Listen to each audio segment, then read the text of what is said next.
porque atenderam o convite do Mestre para nadar com Ele, para confiar nele, para se agarrar nele.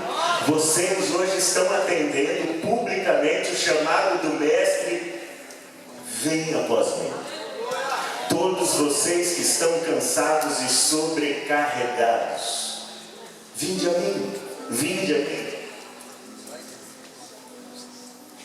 Eu quero convidar a igreja a aplaudir a vida de vocês e a graça de Deus manifestada na vida de vocês. Deus abençoe vocês, Deus fortaleça vocês. Deus enche a cada um de vocês do poder do Espírito Santo para viver essa vida com Cristo, que é uma vida que não dá pé, que é uma vida que não dá para viver sozinho. Mas a boa nova é que você não precisa viver a vida cristã sem Cristo. Você vive a vida cristã pelo poder de Cristo, derramado no seu coração através do Espírito Santo, que te fortalece para lidar com cada conflito, com cada tragédia, com cada tristeza, com cada pressão, com cada tentação dessa vida. E ainda que você caia e se machuque, como nós cantamos aqui há pouco com a equipe de louvor, Deus é aquele que vem e te levanta e te fortalece. O mesmo poder tirou Cristo daquele túmulo ao terceiro dia. É o poder do Espírito Santo que vai levar você a experimentar uma vida ressurreta todos os dias da sua vida, porque não faltará poder de ressurreição na sua vida. A vida venceu a morte, e hoje você está aqui para declarar publicamente que na sua vida, a vida de Cristo venceu a morte. Venceu a morte. Louvado seja Deus por isso. Não tem como não olhar para vocês aqui, não tem como olhar para vocês aqui e não agradecer a Deus pela vida de vocês. E não só a Deus. Mas eu vou fazer uma pergunta aqui, ó, não é uma pergunta retórica não, tá? Não é uma pergunta retórica. Então não responda assim, sem reflexão, tá bom? Quem é que é parente, pai, mãe das pessoas que estão aqui? Ou discipulou as pessoas que estão aqui? Quem é? Quem estão aí?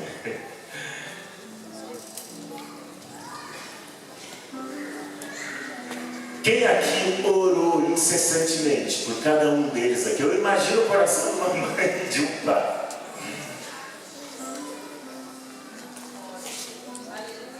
Está feliz pelo dia de hoje?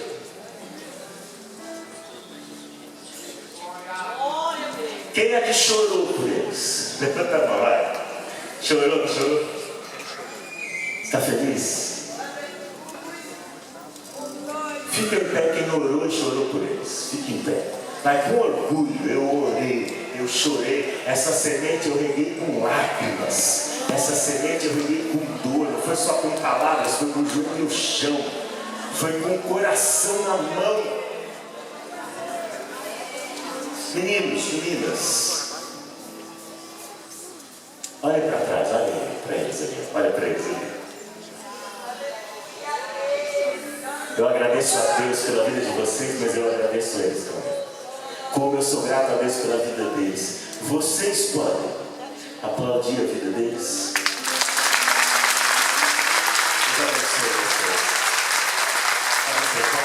Vocês sabem que vocês vão continuar orando, vocês sabem que vocês vão continuar chorando, não sabe?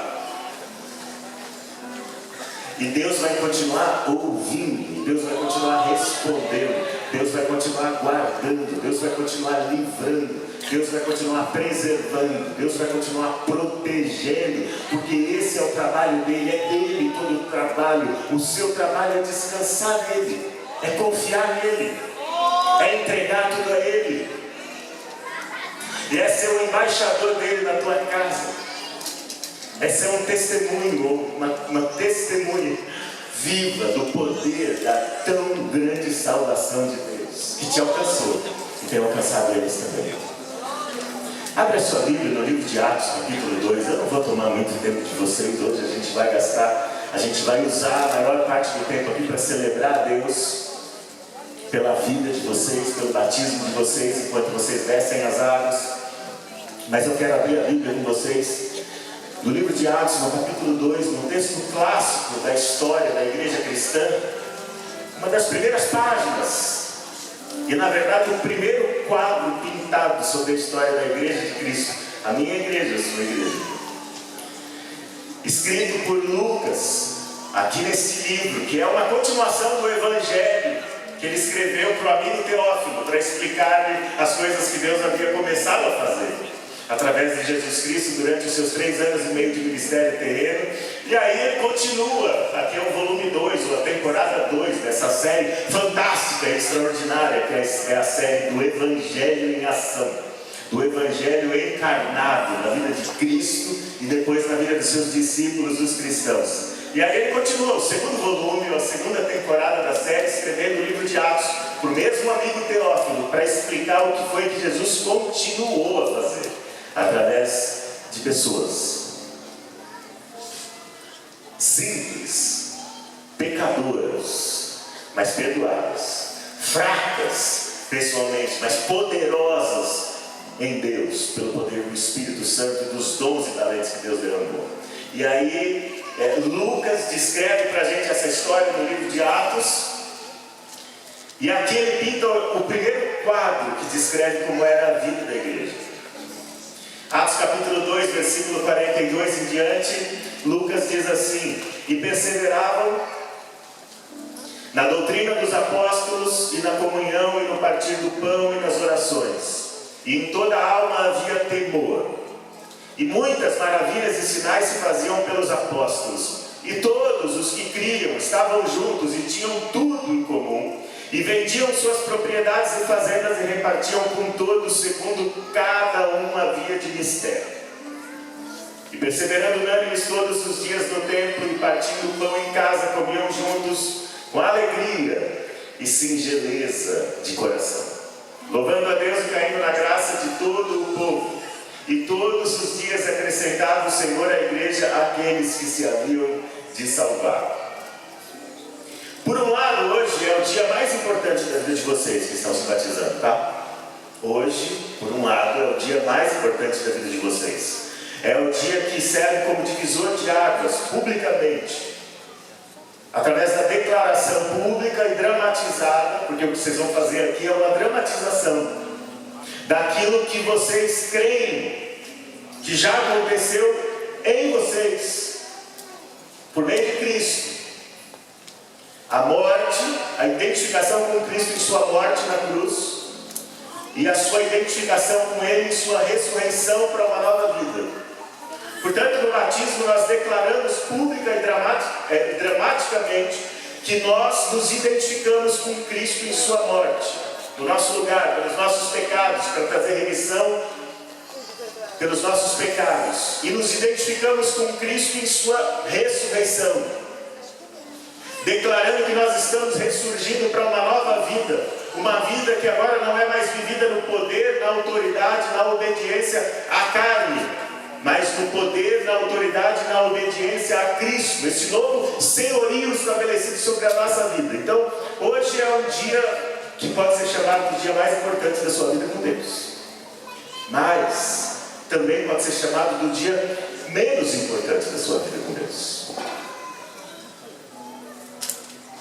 porque o que importa é o que vai acontecer a partir de agora, entre você e Deus, entre você e a palavra de Deus, entre você e os mandamentos de Cristo, entre você e a família de Deus, que é a igreja de Jesus Cristo, seus irmãos e suas irmãs, todos aqueles a quem Deus deu o direito de serem chamados filhos de Deus, por causa da fé em Cristo. Você tem a obrigação de chamar de teus irmãos, tuas irmãs. Assim como nascer fisicamente, 48 anos atrás, foi a coisa mais importante que aconteceu na minha vida por um lado, e também foi a coisa menos importante, porque o que importa é tudo que veio depois disso. E o que é que tem que vir depois disso? Bom, no meu caso, 48 anos depois, eu posso dizer uma coisa com certeza para vocês: eu cresci. Para cima, para os lados, para frente, tenho crescido mais. À medida que parei de crescer para cima, tenho crescido para frente. O que é um problema grave, é sério. Se tem uma coisa que tem que acontecer na sua vida a partir de hoje, em nome de Jesus,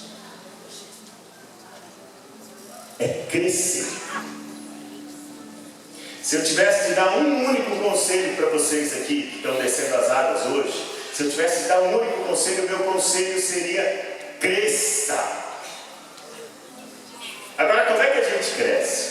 Porque se tem uma tragédia que pode acontecer, talvez uma das piores tragédias que pode acontecer na vida de uma pessoa, e de um cristão sobretudo, é não crescer. Agora, como é que a gente pode crescer? Essa passagem, esse quadro que Lucas descreve sobre a igreja, no livro de Atos, essa igreja em Jerusalém, a igreja que era orientada, pastoreada pessoalmente pelos apóstolos, que teve o privilégio de conviver com esses homens que conviveram com Cristo, cheios do poder e da autoridade do Espírito Santo, curando doentes, expulsando demônios, anunciando a palavra, sofrendo perseguição pelo poder do Espírito Santo. Nesse quadro que Lucas descreve para a gente, o que a gente aprende é que Deus dá para a igreja meios de crescimento. A gente poderia chamar até de meios de graça. Meios pelos quais a graça de Cristo nos ajuda a crescer. Mas vocês que vão se batizar, olha aqui para mim. Quem aqui quer crescer em Cristo? Levanta a mão, quer crescer. Aqueles que já se batizaram há muito tempo aí, que estão aí atrás, quem aqui quer continuar crescendo em Cristo até o último dia da sua vida? Levanta a mão. Eu quero. Eu quero. Eu quero. Eu sei que Deus usa jumentos, mas eu não quero ser o mesmo jumento ano que vem que sou hoje. Eu quero crescer. Eu quero mudar. Eu quero melhorar. Eu quero avançar. A minha vida é do meu mestre, não é isso que a gente já cantou tantas vezes? Eu quero seguir o meu mestre, porque a minha vida é dele. E aqui nessa passagem, Lucas pinta para a gente o quadro de uma igreja que encontra e aproveita esses meios de crescimento. A ficar fácil, tudo com a letra C. Quais são os meios de crescimento que Jesus mostra para a gente, que a palavra de Deus mostra para a gente através desse texto de Lucas aqui? Repete comigo essas palavras: crença, culto. Não, fala aí, com vontade. Fala. Crença, culto, conduta, comunidade e comissão. Crença, culto, conduta, comunidade, comissão. Gente, esses são os meios de crescimento. Em primeiro lugar, a crença. Não existe vida cristã sem doutrina cristã. Não existe evangelho sem o conteúdo do evangelho, que é a mensagem de Cristo, a mensagem da cruz, a mensagem daquele que morreu no seu lugar. Nós cremos em algo. A crença é muito importante. Lucas diz aqui que os primeiros crentes, essa primeira comunidade de cristãos ali em Jerusalém, perseveravam na doutrina dos apóstolos. Uma das principais doenças evangélicas hoje no nosso país e no Ocidente, de modo geral, é o analfabetismo bíblico. O que tem de crente que não lê a Bíblia, não entende a Bíblia, não compreende o Evangelho, não compreende a maravilhosa história da redenção, o que tem de gente dentro da igreja, que está todas as semanas na igreja e não entendeu ainda a mensagem da palavra de Deus, porque não lê, porque não presta atenção, porque não vai numa escola bíblica dominical, porque não compra um livro para compreender melhor as questões que são importantes para a sua vida. Gente, não está escrito isso. E isso se reflete na má qualidade e no mau testemunho da igreja. O que tem de gente por aí que se diz cristã, mas que é analfabeta biblicamente e sai por aí seguindo o conselho dos ímpios. Lembra do que o salmista fala no Salmo 1? Se você começa ouvindo o conselho dos ímpios, não vai demorar muito para você andar no caminho dos pecadores. E se você começar a trilhar o caminho dos pecadores, não vai demorar muito para você se assentar na roda dos escarnecedores. Para você se tornar só mais um entre aqueles que escarnecem Deus e a Bíblia. Mas tudo começa com os conselhos que você ouve. Quem é que está fazendo a sua cabeça? É o último influenciador digital? O pregador coach? Ou, sei lá, o líder ou a líder do centro universitário lá? Ou do grêmio do seu colégio? Cheio de ideias atravessadas. Fazer com a sua cabeça? Concentre-se na doutrina dos apóstolos. Concentre-se na palavra de Deus. Alimente-se disso. Como uma vez disse o evangelista, um dos maiores evangelistas de todo o tempo, Moody: ou este livro te afastará do pecado, ou o pecado te afastará desse livro. A grande maioria das pessoas que eu vejo lidando com problemas de falta de crescimento, lidando a vida inteira com os mesmos pecados, os mesmos vícios, os mesmos problemas, os mesmos conflitos, os mesmos reveses na vida, na maioria desses casos as pessoas estão sofrendo porque não conhecem a palavra de Deus. Elas erram por não conhecer a palavra. Batem cabeça no casamento, ou no namoro, antes do casamento. Batem cabeça na relação com os filhos, ou no trabalho, ou nos estudos, na família, na igreja, porque não se dedicam a conhecer a palavra. Persevere na doutrina. Olha aqui para mim, vocês que vão se batizar. Vão na escola dominical.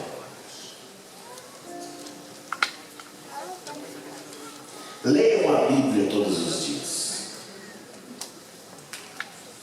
Se há questões angustiando seu coração e sua mente, relacionadas a qualquer assunto que para você é importante, procure uma mentoria de alguém, um professor de escola dominical, seu pastor, seu líder de ministério, e fala: eu preciso estudar mais sobre isso. Ele vai te indicar um livro, um canal na internet para você assistir, material de qualidade, com conteúdo, mas você precisa lavar a sua mente com a água da palavra de Deus. É a crença, é a doutrina, é a fé. Mas a vida cristã não é só acreditar em alguma coisa. Vida cristã não é só crença, não é só confissão de fé. Vida cristã também é conduta. É por isso que Cristo é a verdade, mas também é o caminho. Mas também é a vida. É por isso que os autores do Novo Testamento estão o tempo todo convocando os crentes a andar no Espírito, a andar com Cristo, a andar na fé, a andar na luz, porque vida cristã é andar, não tem a ver só com o que você fala, não tem a ver só com o que você canta, não tem só a ver com o que você ouve ou lê, tem a ver com como você vive. E aqui Lucas diz pra gente que em cada alma havia temor, e eles eram guiados pelo temor de Deus, que o livro de Provérbios fala que o temor do Senhor é o princípio da sabedoria. Quer viver uma vida sábia? Quer viver uma vida reta? Viva uma vida orientada pelo temor de Deus. Não estou falando de medo de Deus, tá?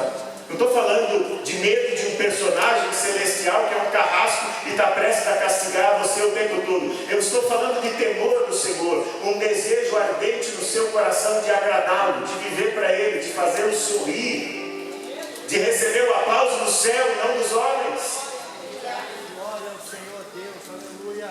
Uma preocupação no seu coração o tempo todo em não fazer algo que vá entristecer o Espírito Santo dentro de você. Eles eram guiados pelo temor, em cada alma havia temor.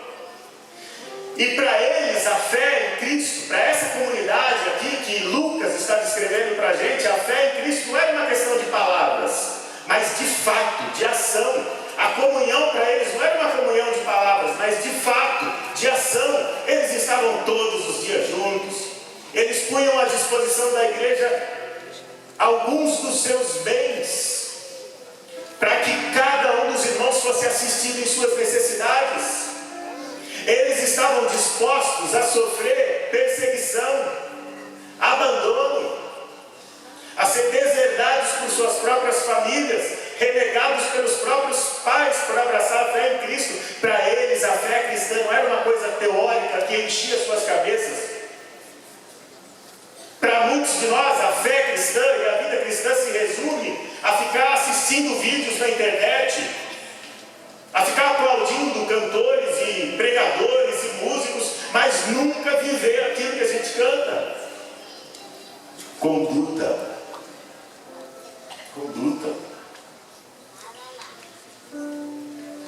Além da crença e da conduta, o culto. É impossível viver uma vida cristã saudável, afastado da adoração. Porque a vida cristã se resume a estar em comunhão com Deus, por meio de Cristo Jesus. E é uma comunhão voltada para a adoração, orientada para a adoração. É o culto pessoal e público que prestamos a Deus. Encontre-se com um crente que não cresce de jeito nenhum espiritualmente, e você com certeza estará diante de um crente que tem sido negligente em relação ao seu culto pessoal a Deus. Eles estavam todos os dias juntos. Não tinha um templo cristão, então eles estavam todos os dias no templo. Eles iam para o templo todos os dias, se encontrar lá, se reunir lá nos átrios do templo, adorar a Deus lá. Eles estavam sempre em oração, louvando a Deus, é o que Lucas diz aqui, com alegria no coração e com singeleza ou sinceridade de coração, o tempo todo. Não seja negligente com a sua vida pessoal, com a sua devoção pessoal a Deus, senão você não vai crescer e não vai funcionar. Olha aqui, ó, não vai funcionar você querer nadar com Cristo sem uma vida pessoal, diária, cotidiana de adoração a Cristo. Quando Deus manda Moisés falar para Faraó: libera o meu povo, porque eu quero que o meu povo vá ao deserto para fazer o quê? Para me adorar. Moisés, Arão vão diante de Faraó dizer para ele: olha, Deus está mandando um recado, ele quer que você libere o povo, para o povo ir para o deserto adorar. Deus te chama para uma vida de adoração, Deus te chama para uma vida de comunhão. Jesus disse para a mulher samaritana ali na beira daquele tanque, ele falou: o Pai procura, o que é que o Pai procura? Adoradores. O Pai procura adoradores. Comunhão com Deus, comunhão com Cristo, comunhão com o Espírito Santo, por meio de uma vida de devoção a Deus. É tempo com Ele, com o joelho no chão. É tempo com Ele, com a palavra de Deus nas mãos. É tempo com Ele no carro, indo para o trabalho ou para a escola. É tempo com Ele, é uma mente consagrada a Ele. Não se amoldem aos padrões desse mundo, não é o que o apóstolo Paulo fala em Romanos capítulo 12, mas sejam moldados em sua mente. E é pela palavra que somos moldados. Culto a Deus. Não negligencie isso. Toda vez que eu me deparo na minha vida, ou na vida dos meus irmãos, com problemas crônicos que não se resolvem por nada, por detrás daquilo há negligência. Está faltando comunhão com Deus. Você se tornará parecido com aquilo para o que você está apontado. Assim como um espelho. A Bíblia diz que Deus nos fez a sua imagem e semelhança. Deus fez os seres humanos espelhos. Você se tornará parecido com aquilo para o que você está apontado. Ou você aponta o seu rosto para Cristo, a sua face para Cristo, a sua rotina para Cristo, o seu coração para Cristo. Ou você nunca se parecerá com Ele. Além do culto, além da crença, além da conduta, a comunidade. Sabe qual é a principal doença do nosso tempo? É a solidão. Todos os transtornos e doenças físicas, emocionais, sociais, que se vêm hoje se proliferando pela nossa sociedade, invadindo as nossas casas, inclusive as nossas famílias, estão relacionados à solidão. Maior objeto de pesquisa hoje em dia de psicólogos, psiquiatras, médicos, tem sido esta coisa chamada solidão, que segundo os pesquisadores agora, das ciências médicas, ela chega a doer fisicamente. Alguém aqui já sentiu solidão que dói fisicamente no peito? É disso que eu estou falando. A igreja de Cristo é relevante no mundo por muitas razões. Mas talvez na nossa geração, na geração de vocês aí, talvez na nossa geração, a maior relevância da igreja de Cristo esteja justamente nisso. Nesse sentimento de comunidade, de pertencimento, de família, de saber que você tem alguém com quem se encontrar e que encontrará você, alguém para quem olhar e que vai olhar você, alguém que você pode ouvir, que também vai ouvir você. A igreja precisa ser essa comunidade, onde ela estiver, não interessa, ela precisa ser essa comunidade. A gente vive na era da comunicação, mas da total falta de comunhão. Você pode ter 5.000 amigos no seu Facebook e está se cortando lá em casa, no banheiro de casa sozinho, sem que ninguém saiba, sem que ninguém veja. Essa tem sido a realidade e vocês sabem disso. Especialmente jovens e adolescentes que estão se submetendo ao batismo aqui hoje. Vocês sabem disso, porque na escola de vocês está cheio de gente assim, popular na internet e afundando na solidão na sua vida pessoal. Eles estavam juntos. Não se afaste dos seus irmãos. Se você passou por um grupo de discipulado para descer as águas aqui, eu digo para você, não se afaste dessas pessoas que estudaram a Bíblia com você. Não se afaste. E é necessário esforço, é necessária dedicação, é necessária renúncia, é necessária consagração para isso. Mantenha as suas amizades espirituais, porque no fim das contas, elas vão sustentar você. Não adianta você se preocupar só em congregar numa igreja que a música é boa, que a pregação é excelente, ou até mesmo bíblica. É legal isso, é excelente, é necessário, é essencial. Mas se você não se relacionar com ninguém da sua comunidade, eu estou falando de relacionamento de verdade, de amizade, de confidência, de confissão de pecado, de oração junto, de lágrimas.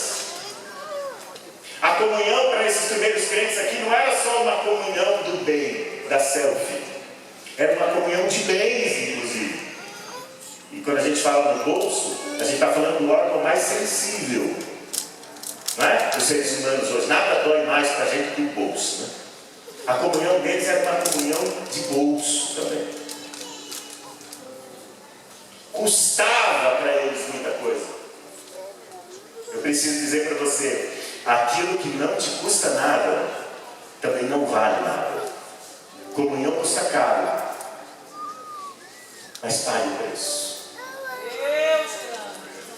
Crença, culto, conduta, comunidade e o resultado de tudo isso? Crescimento a partir da obediência à comissão.